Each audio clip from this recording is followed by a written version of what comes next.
Anormalidad. Como definición de anormal, encontramos que es lo que se halla fuera de su estado natural o de las condiciones que le son inherentes, que es infrecuente.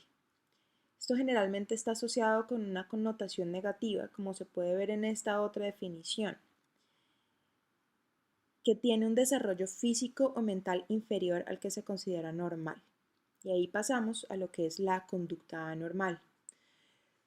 Es el comportamiento que se considera atípico o estadísticamente infrecuente en el marco de una cultura específica, o que es maladaptativo o detrimental para el individuo o quienes lo rodean. Estos comportamientos considerados como anormales generalmente se consideran como evidencia de alteración mental o emocional, que es donde entra la psicopatología. El objeto de la psicopatología es estudiar la conducta anormal humana, indagar sobre la causa de dicho comportamiento anormal y los procesos biológicos, genéticos, psicológicos y sociales implicados. Aborda la descripción y presentación de los signos y síntomas que presenta el paciente y brinda elementos para el tratamiento. La conducta normal o patológica tiene ciertas características. El sufrimiento personal o malestar subjetivo, la falta de adaptación al entorno, la irracionalidad e incomprensibilidad, el malestar en el observador, los cambios en su funcionalidad y la violación de los códigos ideales y morales o malestar colectivo. Otra forma de mostrar estas características es por medio de las 3 o 4 Ds, que son dysfunction o disfunción, que es la alteración clínica significativa en la cognición, regulación emocional o comportamiento, distress o malestar, que sería el dolor emocional o físico, en otras palabras, sufrimiento, o discapacidad, que sería la pérdida de capacidad de funcionar adecuadamente en las actividades de la vida diaria. Deviance o desviación de la norma, que es alejarse del promedio. El malestar y la desviación en sí mismos no son patológicos. Sufrir por un duelo es considerado como normal y la genialidad es una clara desviación de la norma, pero su presencia es indispensable para definir la presencia de psicopatología. Dangerousness o peligro. Esta D es algo controversial. Cuando el comportamiento anormal es una amenaza para el bienestar del individuo o quienes lo rodean, como ejemplo la ideación suicida, las ideas paranoides con actitud agresiva o las conductas antisociales. Sin embargo, los estudios muestran que los enfermos mentales rara vez son un peligro para los extraños y solo un porcentaje muy pequeño de crímenes son cometidos por personas con trastornos mentales. El peligro tiende a ser la excepción y no la regla. Entonces, si volvemos a las características de la conducta patológica, aquí también podemos ver las 4 Ds. Entonces, para disfunción veríamos la falta de adaptación al entorno, irracionalidad e incomprensibilidad y cambios en funcionalidad. Para malestar o distrés, sufrimiento personal, malestar en el observador y la violación de códigos ideales y morales. La desviación de la norma, la falta de la adaptación al entorno y la violación de los códigos. Y el peligro sería la violación de los códigos ideales y morales, creando un malestar colectivo. Hay una definición multifactorial de la anormalidad, que tiene 5 principios. El principio 1 es que no existe ningún elemento aislado que se requiera para definir la conducta normal. Principio 2, no existe ningún elemento suficiente para definir por sí solo la conducta anormal. 3, la anormalidad de una conducta dada ha de venir siempre dada por la combinación de varios criterios. Principio 4, ninguna conducta es por sí misma anormal. Principio 5, la conducta humana es dimensional.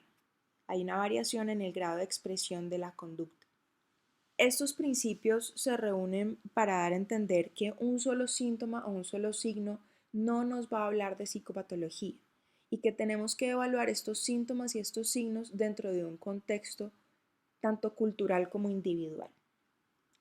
Ya pasando a definiciones más específicas de psicopatología, entraríamos a hablar de trastornos, que según el DSM-5 está definido como un síndrome caracterizado por una alteración clínicamente significativa del estado cognitivo, la regulación emocional o el comportamiento de un individuo, que se refleja a una disfunción de los procesos psicológicos, biológicos o del desarrollo que subyacen en su función mental.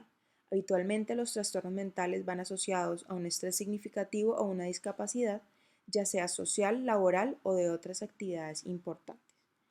Dentro de la psiquiatría, los trastornos se clasifican principalmente en psicosis o en neurosis. Pasando a la definición de signos y síntomas, los síntomas son alteraciones notadas y reportadas por los pacientes que no necesariamente son observables por otra persona. Y los signos son anormalidades directamente observadas por el examinador, incluyendo aquellas que se manifiestan espontáneamente durante una cita o aquellos desencadenados durante el examen físico. En psiquiatría, la barrera entre síntoma y signo es más borrosa que en otras especialidades, ya que hay síntomas que no son reconocidos por el paciente como anormales. Hay experiencias del paciente que son subjetivas pero son observables objetivamente, y que el contenido del pensamiento es reportado por el paciente y dependemos de ese reporte para definir el criterio de normalidad o anormalidad. Las alteraciones en signos y síntomas pueden ser cualitativas, cuantitativas o evidenciarse como cambios en el patrón habitual de conducta del paciente. El diagnóstico se hace por medio de identificar un caso a través de la comparación con uno que es estándar o prototipo, o por la descripción más amplia que incluye los síntomas, la personalidad y el contexto. El diagnóstico, como ya se ha hablado al inicio, implica plantear un tratamiento posible y un pronóstico. Nuestra principal herramienta diagnóstica es el DSM-5, publicado en el 2013. El DSM-5 es categorial, es decir, separa la enfermedad mental en categorías específicas que pueden o no ser mutuamente excluyentes, es descriptivo, de acuerdo a signos y síntomas, ateórico, que no se adhiere a ninguna corriente teórica, libre de especulaciones etiológicas, hablando más de síndromes que de causas, y tiene un criterio politético, que es el método para la clasificación sistemática de los organismos en el que la inclusión de un taxón se basa en la posesión de muchos caracteres comunes. Un elemento a tener en cuenta es el concepto de dimensión versus categoría. Como habíamos dicho, el DSM-5 es categorial, separa las enfermedades en diferentes clasificaciones.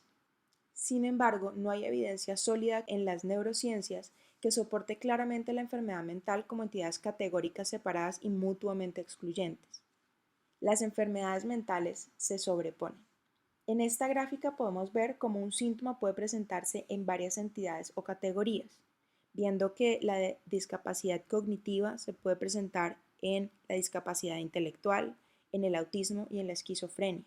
Los síntomas negativos, como déficits en las respuestas emocionales, se pueden presentar en el autismo y en la esquizofrenia. Los síntomas positivos, como las ideas delirantes, desorden en el pensamiento o las alucinaciones, se pueden presentar en la esquizofrenia, en el trastorno esquizoafectivo o en el trastorno bipolar. Y que los cambios de ánimo se pueden presentar en el trastorno esquizoafectivo o en el trastorno bipolar o en el trastorno depresivo, y que las causas pueden ser genéticas y ambientales en todos estos diagnósticos.